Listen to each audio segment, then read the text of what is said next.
उसमें साफ लिखा है मैंने कि 26 तक मेरी इन किसानों की बात को मान लिया तो ठीक है, नहीं मानोगे तो अन्यथा 27 तारीख को मेरा इस्तीफा जो स्वीकार कर लिया जाए। मुख्यमंत्री को साउथ में मुख्यमंत्री प्रदेश के हालात खराब करना है। मुझे बड़ी हैरानी होती है कि उन्होंने अपने गाने बनवा रखे हैं भी चौधरी देवीलाल के दूसरे रूप है। वो तो मेरी ख्याल है रूप नहीं, वो तो चौधरी देवीलाल के भूत हो रहे हैं। मुझे बहुत सारे साथियों ने इस बात के लिए मेरे से बात करी और सब ने एक ही बात कही कि चौधरी देवीलाल की विरासत को अगर आप आगे बढ़ाना चाहते हो तो आपको अपने पद से इस्तीफा दे देना चाहिए। चौधरी देवीलाल हमेशा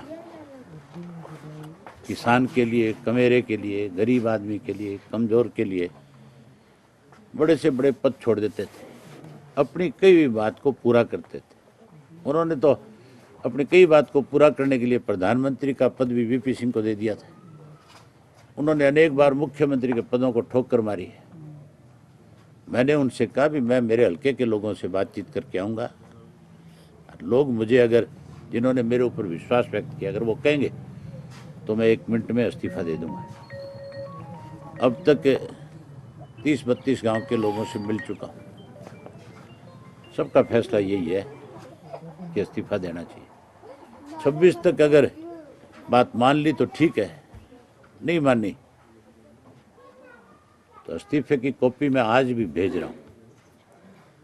उसमें साफ लिखा है मैंने कि 26 तक मेरी इन किसानों की बात को मान लिया तो ठीक है, नहीं मानोगे तो अन्यथा 27 तारीख को मेरा इस्तीफा जो स्वीकार कर लिया जाए और 27 को सब हम जाके इस्तीफा ज्ञानचंद गुप्ता जी को, स्पीकर साहब को दे करके आऊँ। मुख्यमंत्री को जब पता लग गया था भी हजारों किसान इकट्ठा हो गए और तेरे को नहीं उतरने देंगे तो फिर मुख्यमंत्री को अपना कार्यक्रम पोस्टपोन करना चाहिए था, वहाँ नहीं जाना चाहिए। वहाँ जा करके तो उसने विवाद खड़ा किया है। इसके लिए तो मुख्यमंत्री खुद दोषी है। मुख्यमंत्री के खिलाफ FIR होनी चाहिए।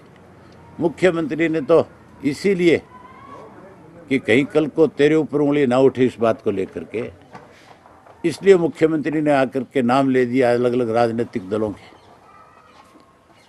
अलग अलग किसान संगठनों के। इस सब के लिए जितनी केंद्र की सरकार 3 कृषि कानून बना करके